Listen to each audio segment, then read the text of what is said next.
2004년 방송을 통해 소개되며 인터넷을 뜨겁게 달궜던 팔복 할아버지 최춘선은 1920년 12월 25일 평북 용천에서 부유한 집의 아들로 출생하였다.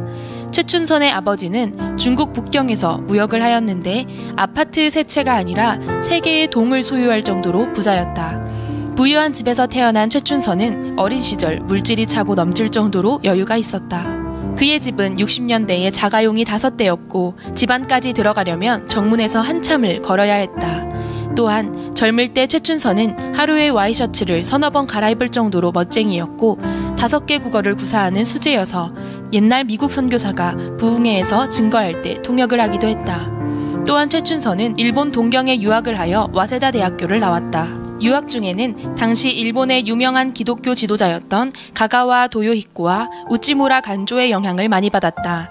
그는 가가와 도요히코의 교회에서 세례를 받고 김구와 함께 독립투사 활동을 하다가 함께 귀국하였다. 귀국한 뒤로는 하나님의 사랑과 복음을 전파하는 데 헌신하였다. 부모로부터 김포공항 근처에 수십만 평의 땅을 산송받았던 그는 1949년 김포에서 개척교회를 시작하였다. 교회 이름은 그리스도 교회였다. 어느 날부터 그는 길거리에서 불쌍한 사람들을 데리고 들어오기 시작하였다. 그렇게 해서 양로원, 고아원이 시작되었고 자녀들도 고아처럼 키웠다. 똑같은 하나님의 자녀라고 하면서 고아들과 똑같이 입히고 먹였다.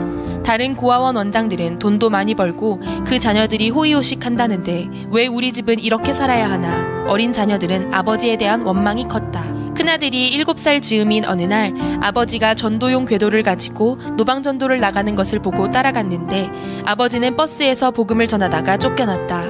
어린 아들은 버스에서 쫓겨나는 아버지의 모습을 보고 큰 충격을 받았다. 그래서 동생들을 모아놓고 말했다.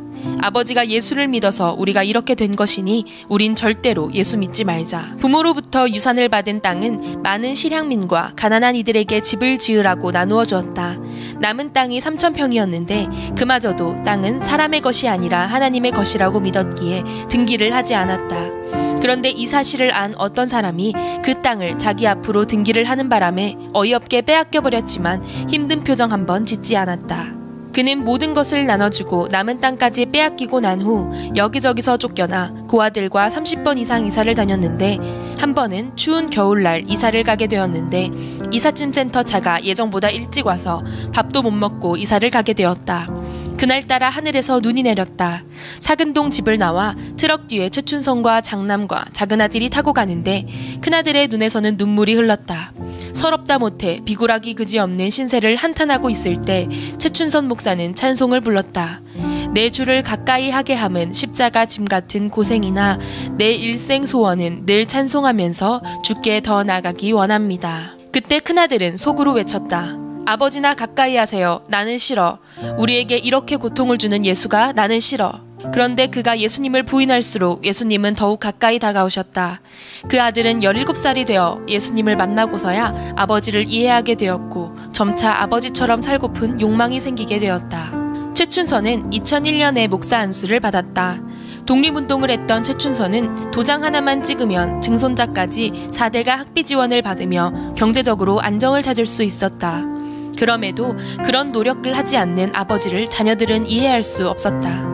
하지만 어떤 이들은 서류를 위조해서라도 받아내려는 독립유공자 자격을 나라가 반쪽인데 그 돈을 받을 수 없다라며 끝까지 도장을 찍지 않았다. 최춘선은 하나님의 말씀을 그대로 믿고 내일 일은 절대로 걱정하지 않는 사람이었다.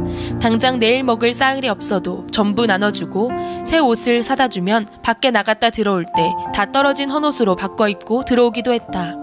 장남인 아들에게 바울아 너는 따뜻한 옷이 또 있지? 하며 아들의 점퍼도 모두 나눠주었다.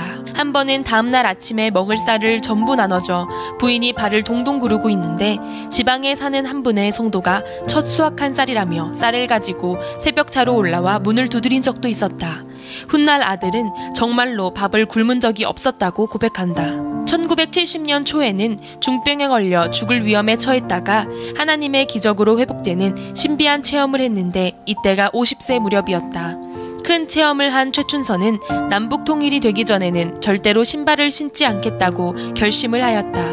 이때부터 목회는 접고 문서전교와 노방전도에 전념을 하였다. 최춘선은 영하의 추운 날씨에도 지하철에서 거리에서 30년간 맨발로 전도했다. 허리가 구부정하고 전철에서 전도하는 그의 모습은 한마디로 광인 같았다. 우선 맨발이 그랬고 손수 만든 어설픈 전도지를 손에 들고 또 목에 걸고 다니며 소리치는 모습도 그랬다. 우리 하나님은 자비로우십니다. 미스 코리아 유관순, 미스터 코리아 안중근, Y2 코리아. 이 외침은 유관순과 안중근 같은 사람이 참 한국인이며 그런 이들만 있다면 왜 한국이 남북으로 분단이 되겠냐는 의미였다. 누가 왜 신발을 안 신느냐고 물어보면 통일이 되면 신어요 하였다.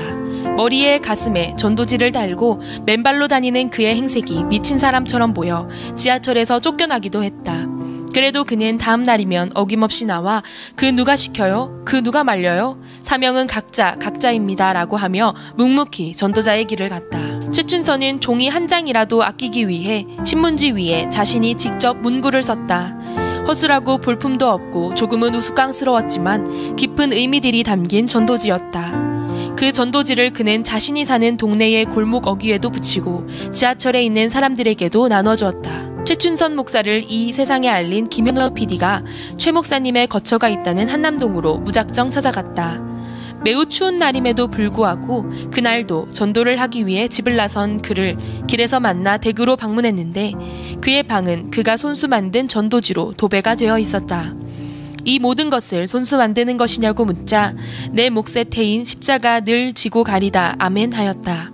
그리고 이어 간증을 하였다. 제가 22살에 부름을 받고 우리 주님을 따르는 가운데 있지만 너무너무 불충성, 불순종해 진짜 죄인 중에 괴수인데 하나님의 자비가 한량이 없어서 붙들어 주시니까 날마다 감사와 기쁨으로 승리합니다. 나이가 80이신데 어떻게 맨발로 전도하러 다니기 힘들지 않으시냐고 묻자 예수는 나의 힘이요 아멘 하였다. 그의 한마디 한마디는 영혼 깊숙이 파고드는 힘있는 설교 같았다. 어머니의 기도의 응답으로 하나님의 축복으로 세상에서 부러운 사람이 없고 무서운 사람이 없고 미운 사람이 없고 보기 싫은 사람이 없으니 얼마나 감사한지요. 부러운 사람이 없는 사람은 1등 부자예요. 미운 사람이 없는 사람은 1등 권세예요. 세상 왕들의 억만배 권세예요.